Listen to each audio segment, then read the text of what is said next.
All right, welcome everyone to this webinar. We're calling it Risky Business. And we're talking about the different types of risk that actually are a part of all businesses. And so when we look at these different types of risk in business, how do we, as investment professionals, and when we're looking at investment portfolios, how do we evaluate risk to make sure that when you, as an investor, are putting your money into an investment portfolio, you're getting an appropriate amount of return, your rate of return year over year, based on the amount of risk your portfolio is actually taking. So, with me, I'll introduce myself. I'm Hannah Chapman. I am a certified financial planner. It's a CFP. I'm also an accredited portfolio management advisor. That's an APMA, and a chartered retirement planning counselor. That's the CRPC in the alphabet soup that follows my name. So I've been in the investment industry since 2007, and I've been helping people on the financial planning side for that entire time. I am the founder of X Squared Wealth Planning, which is might say a subsidiary of Juncture Wealth Strategies. They are the team that runs all the behind the scenes, including all of the investment research and implementation and trading and all of that. And so I am so happy to introduce Brad Haines. He is the Chief Investment Officer at Juncture Wealth Strategies. He's also a CFA, that's a Chartered Financial Analyst, and an FRM, that's a Financial Risk Manager as well. And that is really the piece that is unique about Brad. And one of the things that I find really helpful when planning with our clients, because there aren't that many people with that FRM, Financial Risk Manager designation. And it comes from, or part of the experience that Brad has had over the last, you'll have to tell me how many years, close to 30, though, Yep. right? In the That's investment 30 this year. industry. Yep. 30 this year. Goodness. Congratulations. Oh, thank you. Um, in working for Wells Fargo for a long time, being a part of really large investment portfolio management, he really got to see how big, huge institutions handle a lot of money. And in coming to Juncture and helping be part of the team that really created Juncture Wealth Strategies to be what it is, we've been able to take that knowledge, that big institutional knowledge of risk and return and portfolio building, and really bring it onto a retail investor level. So, Brad, I would love for you to introduce yourself first, and then we are going to get into the four main types of risk that we look at when we are evaluating portfolios and investments. Sounds good. So I think you introduced me pretty well. I'll just give a little bit of background, a little more.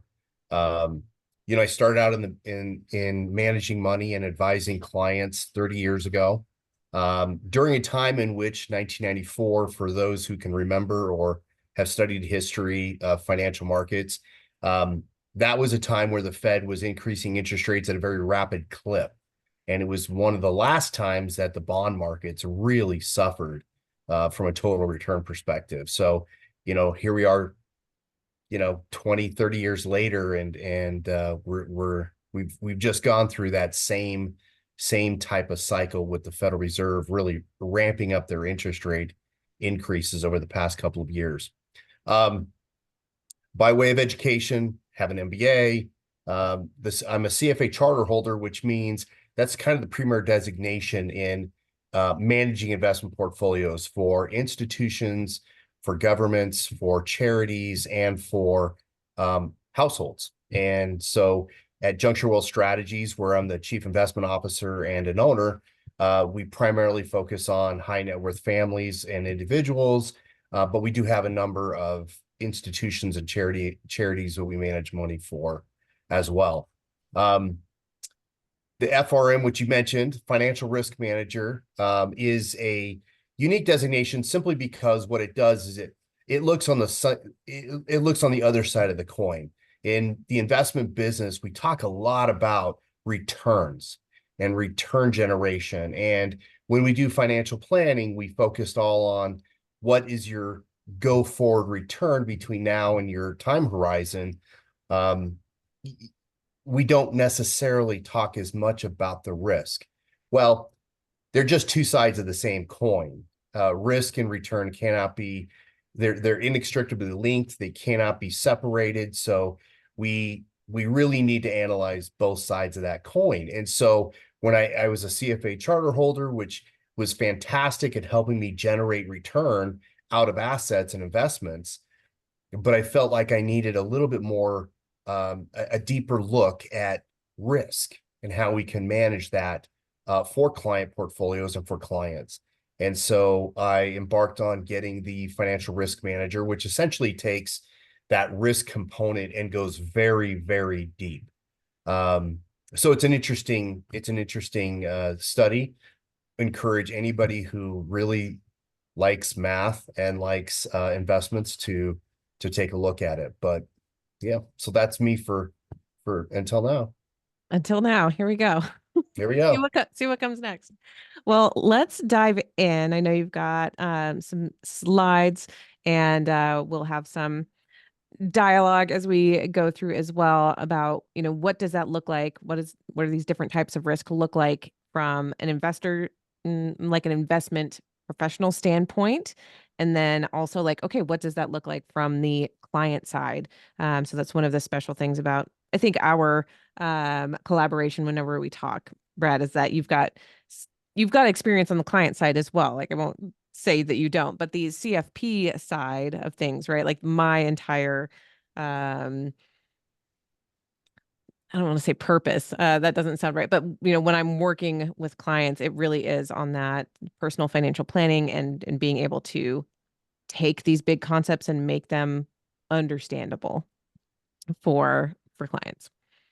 Yeah, I mean, I think your primary responsibility as client is helping clients understand and get, formulating that plan to get to where they need to be.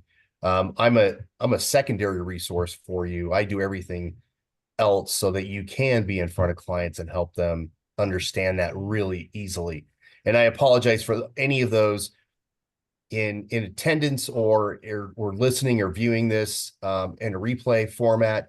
If I speak over, if I get very granular or I get tied up into industry jargon, hopefully one of you stops me to say, hey, that doesn't make a lot of sense to the average listener. So I've got you. So all yeah. good. So thank you. Just want to make sure. Okay, so I'm going to share my screen and go through some of the slides that we prepared. I just want to make sure you guys can see my screen. Yep, looks good. Okay, perfect. So investment risk. Risk is a funny term that a lot of people have a very difficult time defining. For example, the Chinese character for risk actually means opportunity as well. So it's a dual meaning. It's opportunity and risk all in the same symbol. And in English, we have risk, and it can mean a lot of different things. It almost never means opportunity, though. And so I think it's an interesting way to start out is when we buy an investment, the first thing we do is we have to assess what is the opportunity from that asset for our portfolio, and what is the risk inherent in that investment, and how does that impact our overall portfolio, which then impacts our overall financial plan. And that's kind of the process that you have to go through to really determine whether it's appropriate for your portfolio or not. But we're going to define what risk is. We're going to go over a few, as Hannah mentioned, there's a few different types of risk, and we're going to then get into how different ways we can monitor and manage that risk in your portfolio. Let's see. All right, what is risk? So whenever I've asked clients over the last 30 years what risk means to them, to define it, generally means I lose money. Okay, it's pretty simple. It's not very complicated. And that is one of the reasons that I did that FRM study, is because the industry defined it as something very, very different. They indicated it was short-term volatility, not the probability of permanently losing capital. And so I thought that disconnect was very odd, because it's very, very, all the studies that are being done by finance really do define volatility as risk. And so sometimes if you have a different time frame or a different perspective or a different goal, being given recommendations based on those paradigms to a client may not match what the client actually needs or wants. And we'll talk a little bit about why that is. And I use an analogy. I mean, I put some pictures up here of things that I consider risky activities. Rock climbing without ropes, squirrel shooting, which it looks like a lot of fun, but if you Makes look my at palms sweat. yeah, if the risk statistics are not very good on that activity specifically, so I'm gonna probably never ever do that in my life unless something happens. And then I use the analogy of someone driving home from their workplace on the days they do have to go work at the office, and they drive home at 100 to 150 miles an hour. If they get home safely, was that risky behavior? Yes, it's risky behavior to do 100 to 150 miles an hour on the road going home. Now, just because the outcome turned out okay doesn't mean it wasn't risky. And that's where, because the next time you try to do that, it may not work out well. The outcome may be disaster because you get in a car wreck. Well, that's the same with investments. You have to have a process to determine whether the risky behavior you're engaging in, or the risky investment, or the portfolio structure that you currently have, is it within your risk tolerance, or does it exceed it? You can exceed it and have outcomes turn out to be really, really good, but you can also have outcomes become bad. I'd liken it to a lot of times we'll have clients that will get investments and stocks that they just fall in love with. And they put a lot of money of their portfolio into these stocks, and some work out really, really well, which is great, but it is a very risky behavior to do that. The reason you don't hear a lot about the other types of situations is because if you put a lot of money in your stock and the stock goes down, no one ever wants to talk about the mistakes they've made. They only want to talk about their successes. So it's a very interesting, like if you're on the golf course and you have a person talking to you and they've made millions of dollars in one particular stock, that's fantastic. It worked out to their benefit.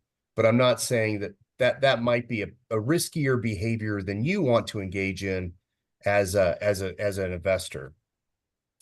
So I'm going to go over 5 main types of investment risk.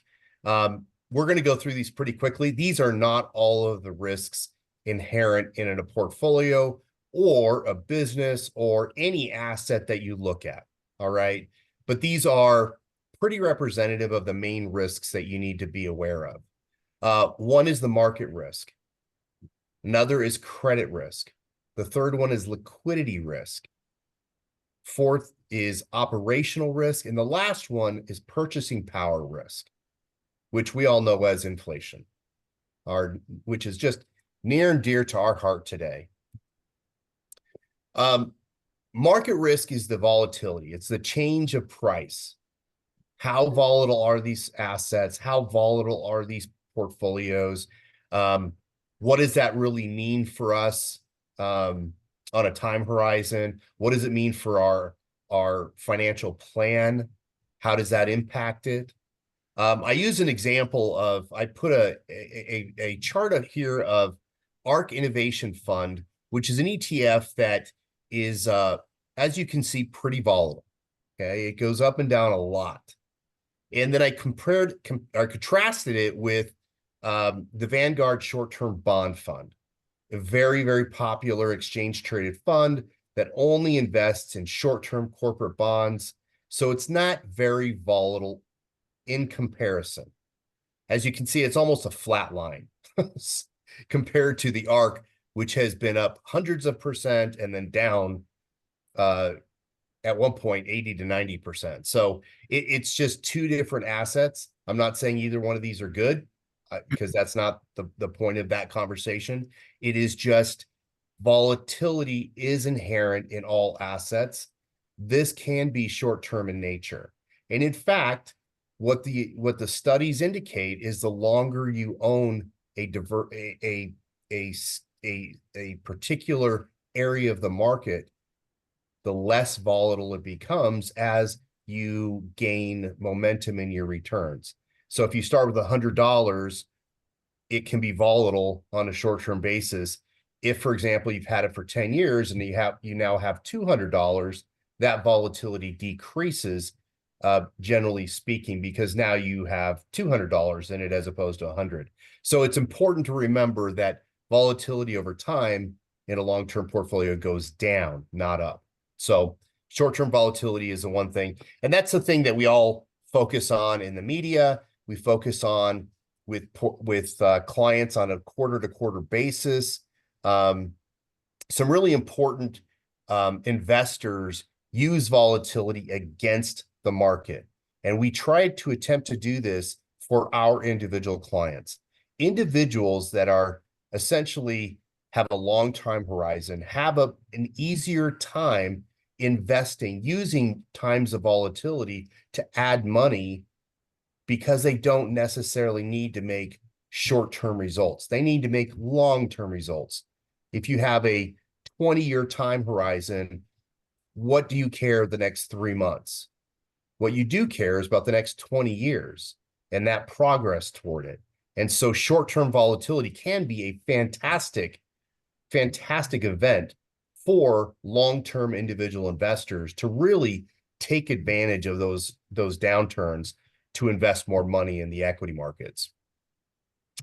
All right, the next risk we're going to talk about is credit risk. Now, a lot of people hear from credit risk because of the 2008, 2009 mortgage problems we all had, where everybody got mortgages. You didn't really have to prove your income, and that was a credit risk issue.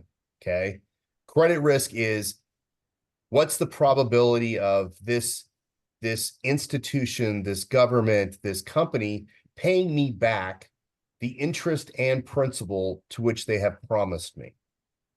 All right. If they're very, very trustworthy, they've got really solid balance sheets and income and cash flows, then usually credit risk is not a problem.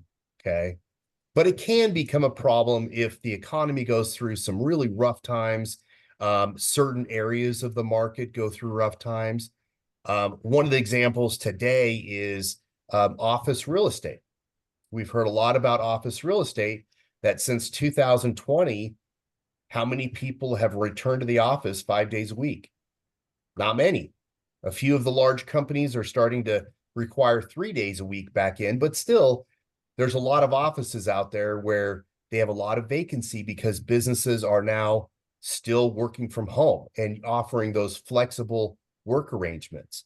So office has struggled from a cash flow perspective in certain areas. Particular buildings really need to be repurposed or converted into something that will be of a better use for them. So that credit risk is pretty rare, to be honest, as long as you're playing in a pretty safe space and you're trying to get investment grade credits. But it can be an important area to monitor. I know from Juncture Wealth Strategies perspective, we use technology to alert us to any credit changes that may be occurring in any of our bond holdings. So on a daily basis, we get alerts if there are changes. And then on a monthly basis, we do a global review of all the bonds we own their credit worthiness, their risk, their liquidity, all the different things that go into bond investments, just to make sure that from a credit perspective, we are still meeting what the clients want and still preserving their capital in that way. One thing I wanted to talk about with credit risk too, as a way to help people understand even more clearly, right? One of the ways that we can talk about credit risk, you can talk about it like at an individual level as well. So if you are trying to borrow money for a mortgage, for example, right? What do we look at? We look at all of the factors. If you got the banker, the mortgage lender on this side, they're going to look at all of your risk factors as a person, as a, someone with a credit history, all of that. And they are going to then come back and say, all right, based on our evaluation of your credit risk, we're going to give you, let's say you have fantastic credit and absolutely, like Brad was explaining, like you've got cash on hand, you've got a 20% down payment, you have a like impeccable credit score and payment history. Maybe you come back and right now where interest rates are, you get a 6% interest rate on your mortgage. And you're like, woo, that's great. Someone else, maybe who doesn't have as good of a credit score, doesn't have 20% down payment, doesn't have as good of a payment history, they might come back and say, we'll lend you the money, but your, interest rate's going to be 7.5% instead, because we deem you to be a higher risk. So you're going to pay a higher interest rate because of that. And so when we see that example, all we have to do is just literally turn that around, and we're doing the exact same thing when we're evaluating, especially bond purchases in this example, right? When we're looking at credit risk, but it also does still apply when we're, if we're looking for a stock purchase, we still want to look at the credit worthiness of that business to say, does it look like, right? That's one of their measures of financial health. Is this an investment we want to make for our clients? And we can also see that with bond prices too. If you have really solid, like this company is absolutely going to pay back, their bonds, it's going to be fine. You're going to get a lower interest rate on that.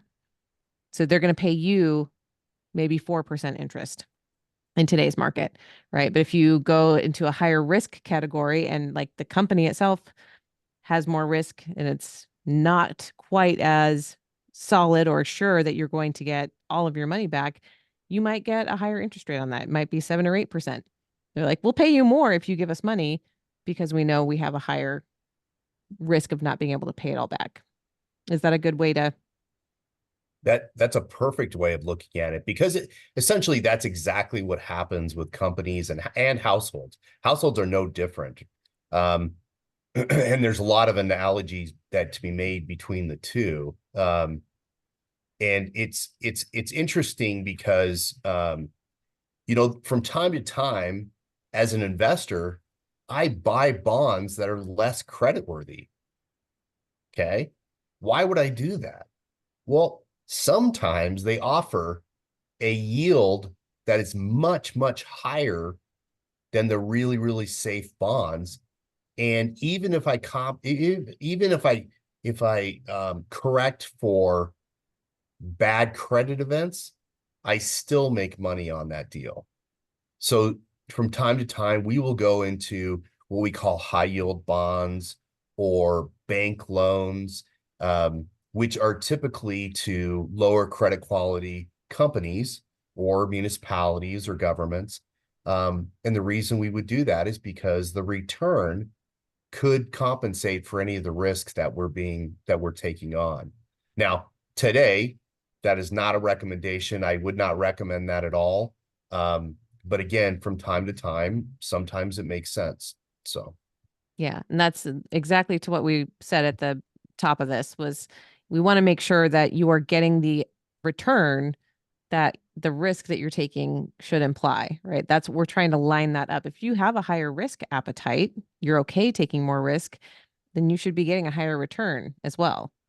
If you are not okay taking risk and you want things to be as safe as possible, then we want to get you the most return that we can given that risk profile. But we need to understand and line those up. Yep, exactly. All right. So the third is liquidity risk, the third type that we're going to review, and that is the probability of being unable to sell an investment at current prices. So liquidity risk comes from a lot of different things. One, the nature of the investment is important. So for example, cash or bank accounts or money market funds are extremely liquid. You can turn those into cash at today's price, at the current price, pretty easily. Okay. So that's one part of it. The second part of it is that price. So do I need to discount to get out of my asset? An example is 2008, 2009, when all of a sudden we had a plethora of houses come on the market because everybody had levered up and bought 2 or 3 houses, and all of a sudden the mortgage market kind of imploded, and all of a sudden you had housing prices starting to fall. Um, you know, everybody saw their neighborhoods, they saw those prices jump up in 2005, 6, and 7, and in 2008, 9, and 10, it was a very difficult market to sell any house without discounting it pretty severely on price. So one of it is the structure or the asset you own. Okay, so is it liquid, or can we transact it today in the marketplace at the current price? I'm going to take an example of mutual funds. There are mutual funds, open-ended mutual funds, and exchange-traded funds, which are extremely liquid. You can liquidate them, you get the current price, no problem, and it's great. There are some mutual funds called interval funds, which have a weekly or quarterly redemption. So that liquidity profile is a little different, and we need to take that into consideration in case you need to raise money for distributions or for any emergency or anything like that. We need to take that liquidity profile into consideration. Obviously, the least liquid would be like your home. It's a real estate. So it's a hard asset. It's difficult to transact today at today's price without discounting it pretty significantly. So it's something that we have to keep. For most investors, it's not a big issue because most investors have a mix of exchange traded funds, individual stocks and bonds, and or some open-ended mutual funds, all of which are pretty liquid.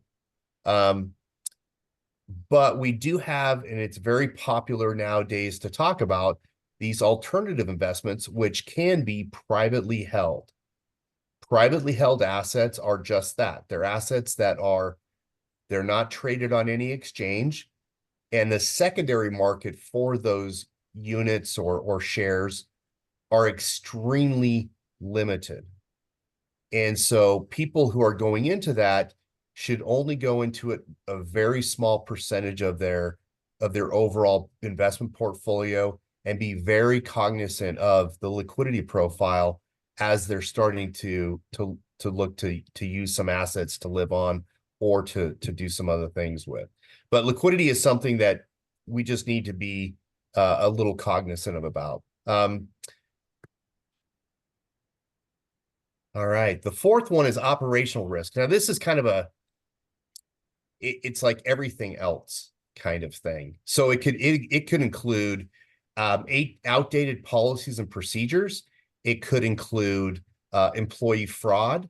It could include systems malfunctioning and not monitoring your portfolios nearly as much as you would anticipate. It's kind of a big area. It also includes structure of investments. So do you own a private investment that has an agreement, a liquidity agreement in there, or an agreement that tells you what they're investing in? Maybe you don't have any view into what they own. Maybe you don't know. So it's one of the things you have to keep watching out for. One of the things I like to kind of highlight as an extreme example is Bernie Madoff. Bernie Madoff was a very, very influential and popular investment manager years ago in New York City. And you can see the chart there. The Defender Fund is what he ran. And you can see it's the blue line, and it is so smooth and beautiful as it goes from the left-hand bottom corner to the right-hand upper corner in just that beautiful straight line. You superimpose that with the S&P 500, you can see the normal volatility of the S&P 500 during that time.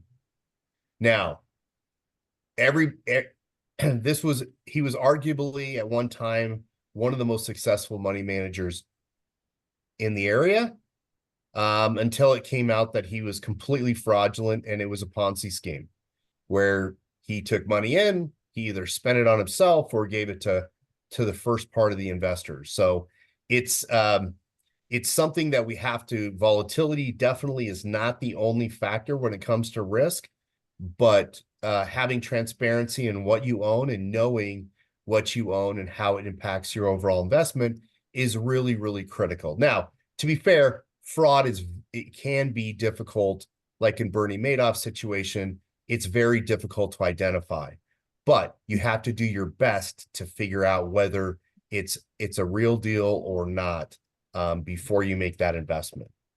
I think with that one, before we move on quickly, one of the biggest red flags is that there was never a rough year, right? And so that it's common sense, and at the same time, we don't always want to believe it, that if it sounds too good to be true, then it is.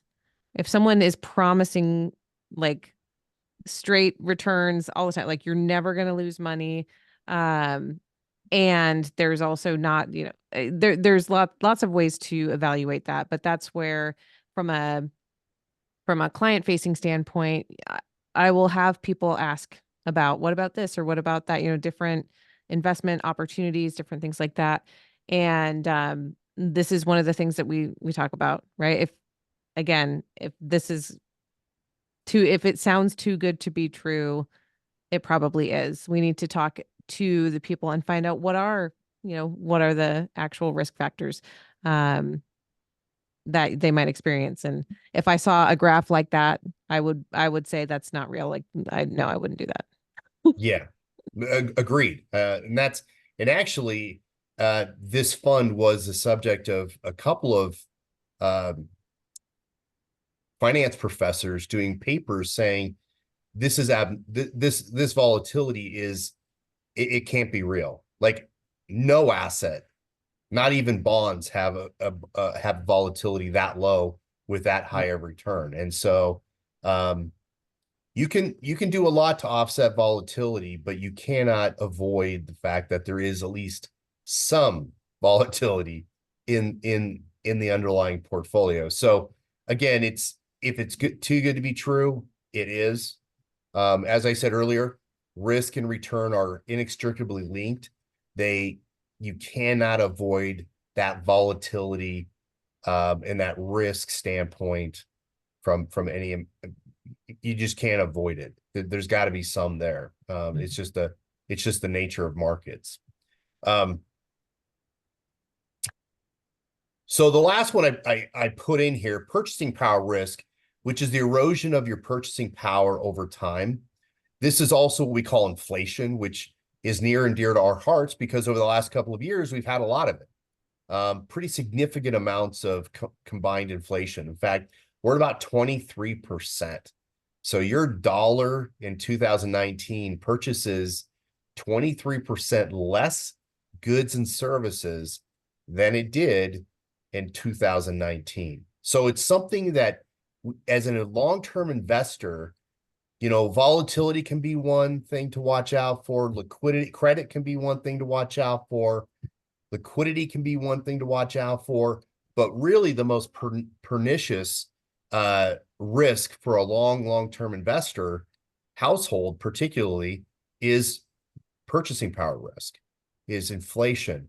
It seems to be over time not a big deal. In fact, you can see on my chart that since basically the last 100 years, it's averaged just shy of 3%. Well, 3% over a long period of time adds up to a lot. If you do it over 10 years, it's over 30%. You have to have 30% more income than you did today to buy the same basket of goods and services you are buying today. And so it's one of the reasons that if a very conservative investor goes into a financial advisor or a financial planner, they go in, they almost always have a minimum of 30 to 40% they put into growth assets that are going to grow, get that higher growth rate of 9-10%, then it can help offset inflation on the overall portfolio.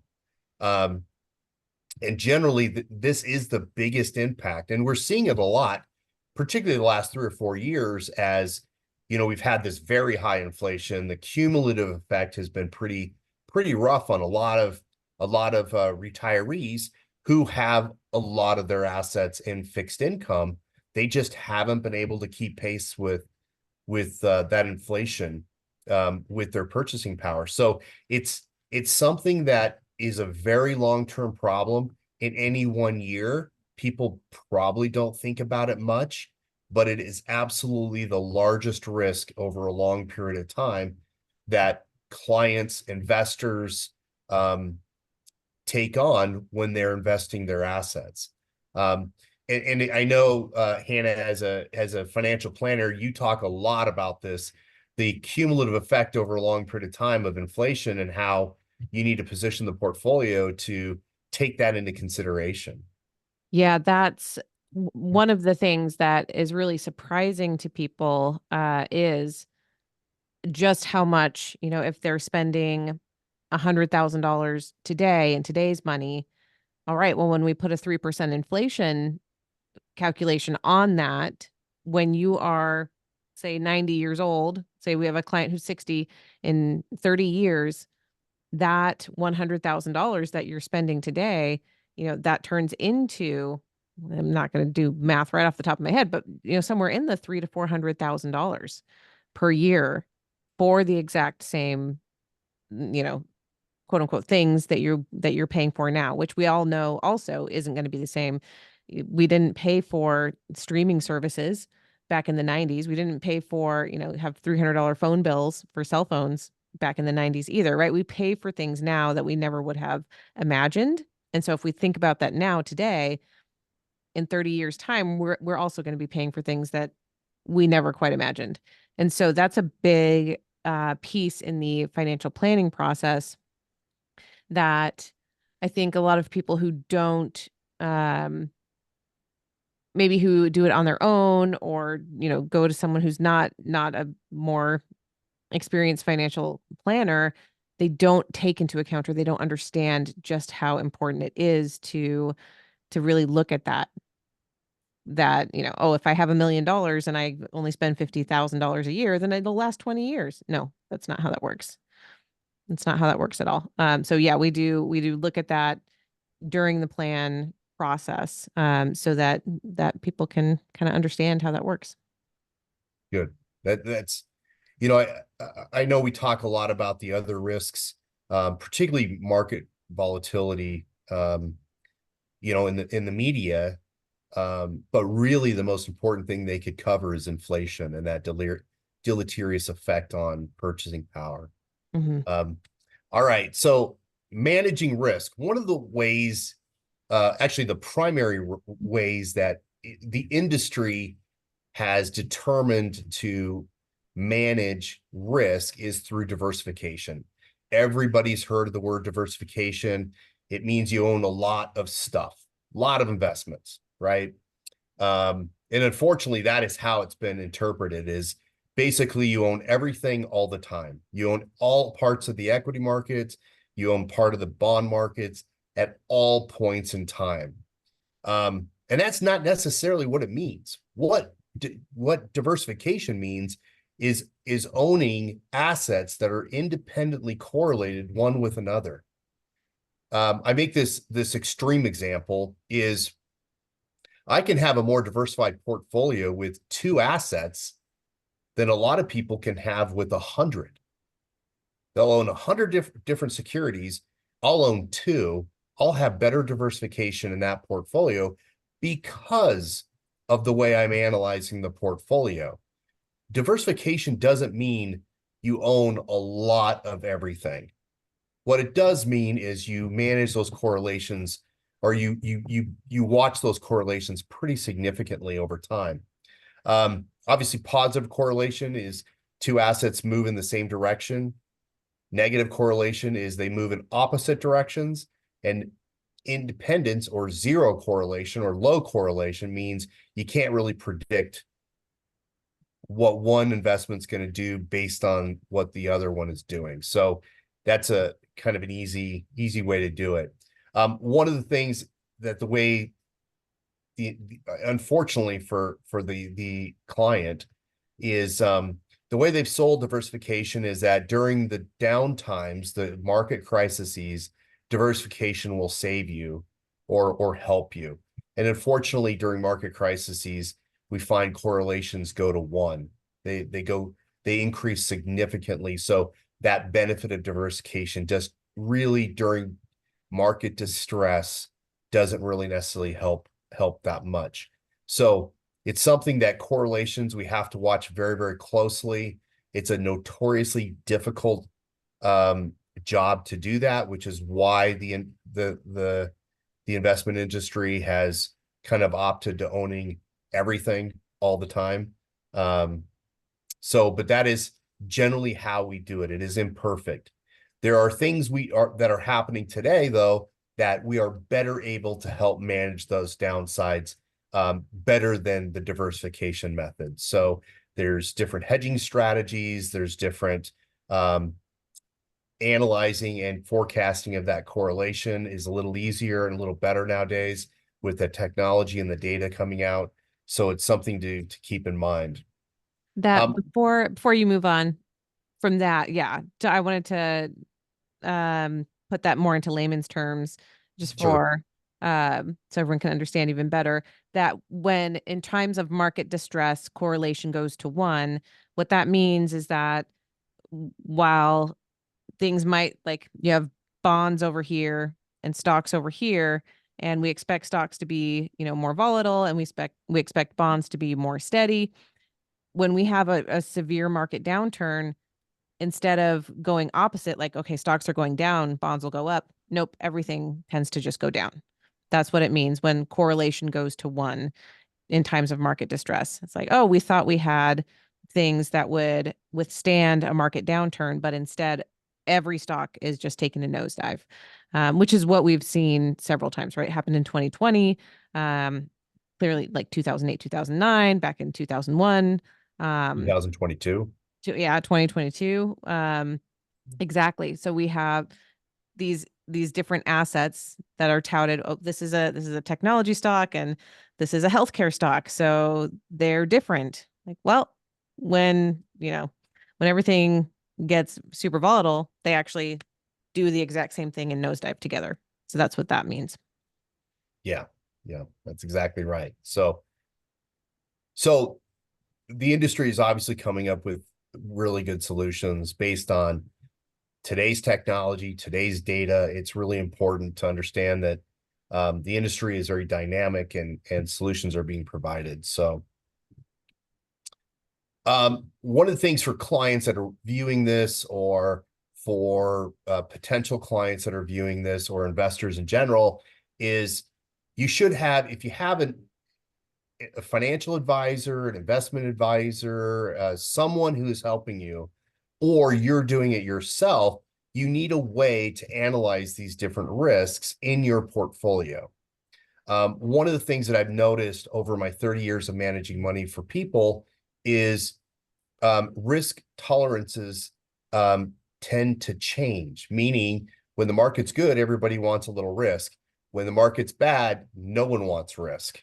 Okay, so it's very, very changeable. So the way around that, the way to get a more stable or a better understanding of what your risk tolerance is to analyze your portfolios during stressful conditions. So, for example, we can stress test a portfolio whereby we can go through and take the hypothetical or your current portfolio through all of these different market stresses. 1987, the big fall, 2020, the pandemic crash, 2022. You can take them through all of these different periods and see, how did my portfolio do? Am I comfortable enough where I wouldn't sell out? And that is the idea, is we're trying to identify, would you sell out during these past market stresses? Because if you do, that's too much risk for you. We want to monitor that and change the portfolio a little bit so that it doesn't get to the point where you have to sell out to keep yourself from staying up all night. So you can run scenario analysis. You can look at the different risk statistics that can be generated on a portfolio to understand what is the distribution of returns from this portfolio. You can look at any concentrations. Concentrations are, do I own any more than 10% in one particular stock, or do I have too much in one area of stocks? One of the things today that we're concerned about a little bit is between technology and technology adjacent stocks. They make up about 40% of the S&P 500. So as long as technology does well, the S&P 500 is going to do well. We're all going to do well. But as soon as it turns around and doesn't do well, then that's going to really portend some difficult times for the equity markets going forward. So it's one of those things that we have to analyze those concentrations and make strategies to deal with them. And then obviously assess and address any credit risks and any liquidity risk and any operational risks that may come about. It's and I think Hannah mentioned it. The idea is to help identify risks that you're not being compensated for, eliminate those, and actually to augment risk, to increase risk in areas where you are being compensated. So those are some things that we do on a period, well, actually quite a bit with our portfolios. I put in just a snapshot of two sections in some of the reports that we use to analyze risk in various portfolios. This is a completely sample portfolio. This is Sam and Sally Sample is the name of the client here. But it gives you an idea. It goes over, you can see that it goes over allocations. It goes over drawdowns. Drawdowns is the biggest amount it drops over the past year to date. Is that within your risk tolerance? This one at 4%, probably because this year has been pretty mundane from a volatility standpoint, probably okay. But it gives you an idea of all of the various types of risks that we've just encountered and gone over, and it gives you an idea of how you can change them. And we can put this portfolio through all kinds of historic and made up scenarios to help a client understand how this portfolio would perform for you and to make sure that you get to your financial goals. One of the things about risk that I want to really emphasize, the whole reason you analyze risk is so that we can help mitigate those really big downside risks. Because if we can just eliminate those part of those downsides, then what happens is as a client, you end up with more money at the end of your horizon, much more than you would otherwise. So what we're trying to do is just constrain your portfolio from having big losses so that it can continue to compound itself over a long period of time, so that you end up making your financial goals and living out your dreams. One of the things I typically do, or I've done with clients in the past who are very risk tolerant, is I've done an exercise where I have two return streams where I go year by year. So the first year, one's up 20%, one's up 8%. The next year, one's up 8%, the other one's down 10%. And I keep doing that for 10 years.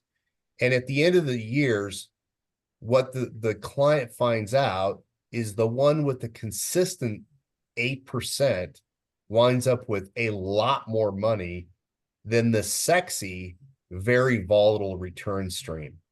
And so it's interesting for clients because in some of those years I've had the sexy portfolio going up a lot. And what people don't understand is not only is it important to get a decent return, but it's also that consistency of return that allows you to grow your assets into your nest egg. Right. Yeah, that 20% every once in a while, it does not do the same thing as if you're hitting 8 to 12% fairly consistently. Yeah, that that bears out in the numbers when we do the financial planning too. Yep. Yep. It's volatility for a long-term investor it can be a rough period if you have a very, very volatile portfolio. The idea is we want a good return that's consistent over time. All right. Well, what is there one more slide? There is, but it's actually one I took out. So Oh, okay. I Well then, apologize. no, that is perfect. So we have a few minutes before the top of the hour. So thank you, Brad, for all of that. And I would love to open it up and see if there are any questions. So, Dennis, that would be for you. Do you have any thoughts or questions? Um, I first of all appreciate the session. I learned a lot, and in so doing, I feel less in control than I did before I started. Dennis, that's not what we're supposed to be doing. Well, I think from the standpoint of as a business owner, you take risk, right? So you get a sense of what it feels like to take risks. Thankfully there are people like you two that can actually try to manage some of that risk. But I guess one of my questions I think is really around how quickly the markets can change and impact your portfolio as a result. And how quickly can you then realign the portfolio to mitigate losses? Or I guess conversely, also to take advantage of opportunities. Yeah, that's a great question. So I'm going to answer it in two different ways because as an economist, we always have to have two different answers, right? At least. Always hedging. Yeah. So I'm gonna give the example of a big market pullback, right? Like 2008, 2009, 2020, 2022. Those were probably the most recent, obviously, of very large drawdowns, from going from peak to trough, big drawdowns. And those are impactful, right? We can hedge. So at Juncture Wealth Strategies, we have an option or a strategy that allows us to hedge our portfolios if certain market triggers are kicked. They indicate. If they do that, we can within about an hour hedge almost all of our portfolios. Okay, and it's not 100%. We're not offsetting our aim is to over a market cycle is to help decrease that drawdown by about 40 to 60%, somewhere in that range. Okay. Not perfect all the time. Sometimes it works, sometimes it doesn't, but generally that is our target. Okay. And we can do that within an hour across our entire clientele. Similarly, we can do that for an opportunity because what happens is we also want to take advantage of that on the way out of the hedge. When the market's down and everything's on sale, we can sell the hedge take that cash, and then can buy cheap stock with it. Equities that are down a lot, it provides that rebalancing cash. Part of the problem with a lot of clients during a downturn is they're fully invested all the time. So what happens is when we go through a downturn, they don't have any cash to put in at these cheap prices. So what happens?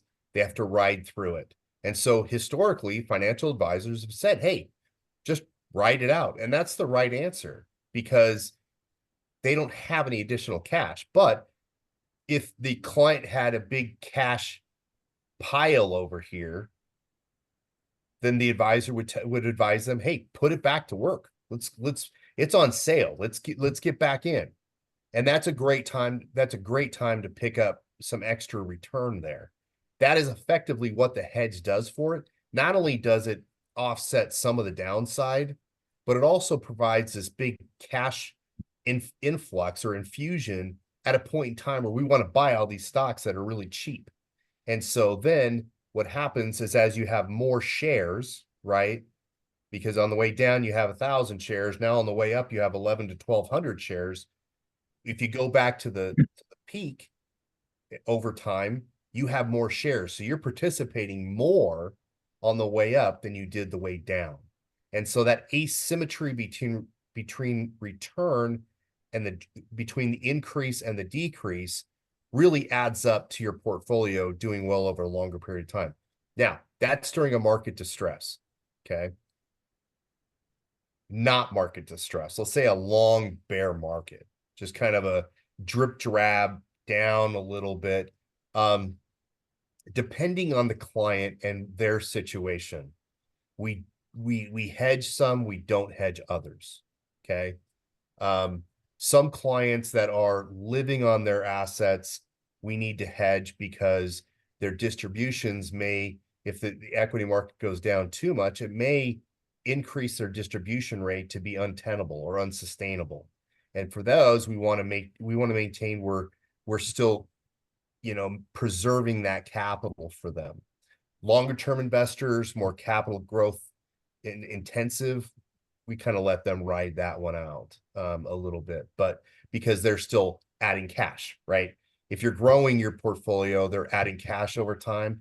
And so we take those cash additions and that provides the cash to invest. So we don't necessarily do those. But we can take advantage of any market opportunity within an hour. We can have everybody owning whatever we want. So and this is not us. We're not better than anyone else in that respect. We rely on some very good technology that allows us to do it very efficiently and very quickly. You're allowed to give yourself a little bit of a pat on the back, Brett. It's okay. We do have good technology. We do, but I'm gonna give a pat on my back to Tyler and Wanda, who's our trading and investment team. They do a fantastic job at executing on all those different things. So it's not just me that's doing all this for our clients. We actually have a team of individuals behind me that do most of the heavy lifting when it comes to those implementations. Mm-hmm. You mentioned earlier about and explained diversification. I certainly had a general idea of what diversification meant, but I probably would have fallen into that sort of trap that you made a reference to, that think that the sort of like the more widespread accounts you had or investments you had in your portfolio, that would make it be more diversified. How does that play into being at different points in your life as an investor? Like, should you be more diversified when you have a longer, how should I put it? You have a lot more time to live and invest, versus when you're maybe a little older and you have a little less time frame. Does diversification how does that kind of play into that? Yeah, so it's a great question, and it's a question that I think that financial researchers should answer, and I'm going to give you my answer. but I'm presuming that if they actually did the research on this, they would figure this out. And that is, if you're young, you have a long time horizon, Mhm. and you're risk tolerant, you should concentrate as much as possible. Okay. You should not diversify. You should be concentrated in your investments. Okay. Now, this is someone who is risk tolerant. This is not your average investor, but this is your average young person who wants to get ahead. My son right now is he's a mid-20s professional. He's doing quite well from an income standpoint, and he's coming to me and asking me what he should do, and I'm telling him to concentrate into just a few things that are going to pay out. Okay.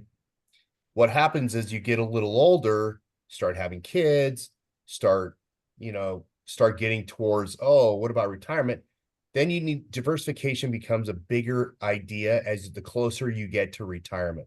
The closer you get to living on those assets, the more you should have diversification in place. So I always tell people that young, you should be levered up and concentrated, but over the lifespan, you should be you should be leveraging less, diversifying more, to the point where you retired, hopefully. I know a lot of people don't do this, but hopefully you can be debt free and have a fully diversified portfolio where you just live on the income of the principal, right? So dividends and interest is what you're living on. That's perfect world. Who knows how that works out? But that's a great question. I'm curious how the longer longevity of people is impacting investing. I know that's kind of a very general kind of question, but um, I found out recently that I might live to 106, so I might be here for a while. Right.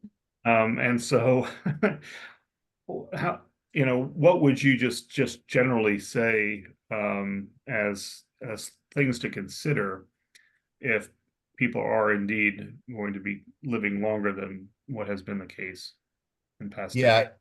Yeah, I think it's different for everyone, but I think you need to plan as if you're going to be here until you're 90 to 95 to 100. So that means when you retire, let's presume you retire at 65, it's really important to understand that life's not over and that you have a long time left. Um, back when I started in the industry, people would retire and then all of a sudden they would go into all CDs and bonds. That was it. They just wanted CDs and bonds, and that's what they were going to live on. But they also lived until they were 75, so 10 years. Okay. Well, now a lot of people are living into their 90s, and you just have to, at the time of retirement, realize that these assets are going to be with you a long time. So you need to offset that inflation. That is the biggest risk that a person's going to have over that longer period of time. And that is very, very impactful. So, I said the minimum of 30 to 40%. That's generally okay. But if you could do 50 to 50, or higher, that's probably going to be even better off. And you mean 50% into equity, like stocks? Yes, yeah, keeping 50% in equities, 50% in bonds, some mix of that. I'm risk tolerant, so I'll just tell you that I'm going to be 100% stock until the day I die. All right. Just because, well, first of all, it's my vocation, but it's also my avocation. So I understand it. I'm risk tolerant. I would probably not suggest anybody else doing that, but the higher, if you have 50% in stock, 60% in stock, 70% in stock, that's generally in a diversified portfolio in retirement, that's generally going to be better off for you over the long period of time. I mean, unless, you pass away early in a car wreck or something. I mean, there's always those, but Well, and from a planning standpoint, Dennis, you make a really good point that like I benchmark at least age 95. And if I have clients who do have relatives that have lived past 95, 100, I who else? There was someone else recently. I know Dennis, you've mentioned it, but there was another person that I spoke to recently too that had a relative who's 107. And like well there's like multiple. So you're not the only one. Like, and it He's was gonna he's gonna turn 108 in July. that's And amazing. That is amazing.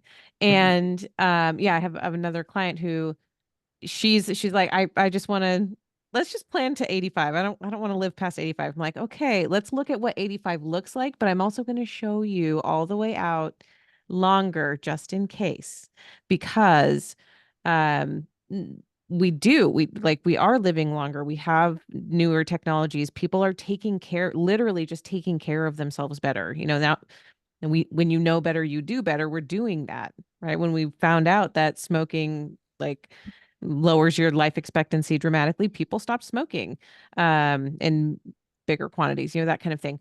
And when when I do, sometimes I'll get pushback of like, I don't want to live till 95. I'm like, we need to plan like you are, right? Because the last thing I want is for you to be 85 and running out of money and still like feel like you have plenty of life left to live and then you're living on social security and that's it, right? That's kind of the fear that people can have in that planning process. And so when we plan on a longer scale, that's what then helps bring that anxiety down.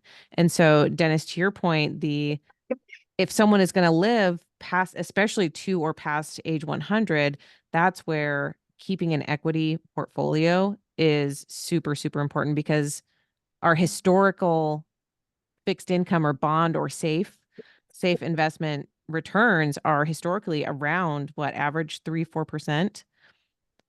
And we don't know, like that could be lower in the future. It could be right around that 3%. But if that's just meeting inflation usually, and then you actually like you have years like a period we just had where we had much higher inflation than that, then you're not going to keep up.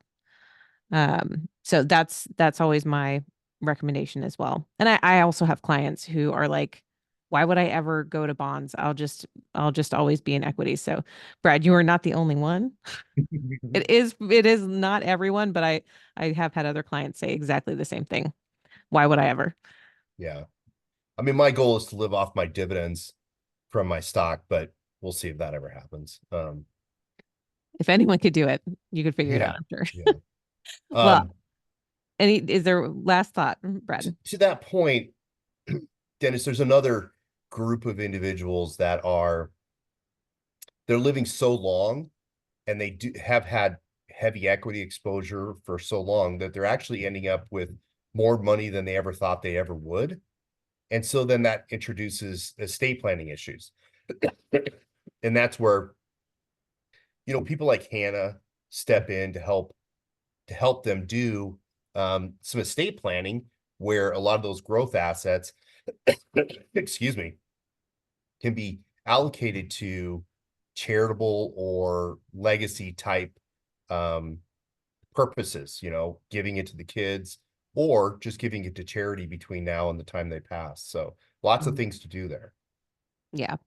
Well, I want to honor everyone's time. And Brad, thank you so much again for all of your wisdom always. And Dennis, thank you for being here and asking your questions that were amazing. And to your point earlier, I'm sure there are lots of people who have those exact same questions. So thank you for sharing what was on your mind and allowing us to talk. So if anyone watching this replay has any questions, do know that Brad and I actually record most weeks for Investment Friday on the Expansive CEO podcast, and you are more than welcome. In fact, you are invited enthusiastically to send your questions. You can send those to me for the podcast at Hannah, HANNAH, at expansiveceo.com. And you can send them to Brad if you have questions specifically that you want to ask him at Haines, BHAINES, at Juncture Wealth wealth.com. And again, just letting us know that, hey, I have this question. I would love to hear your answer to it.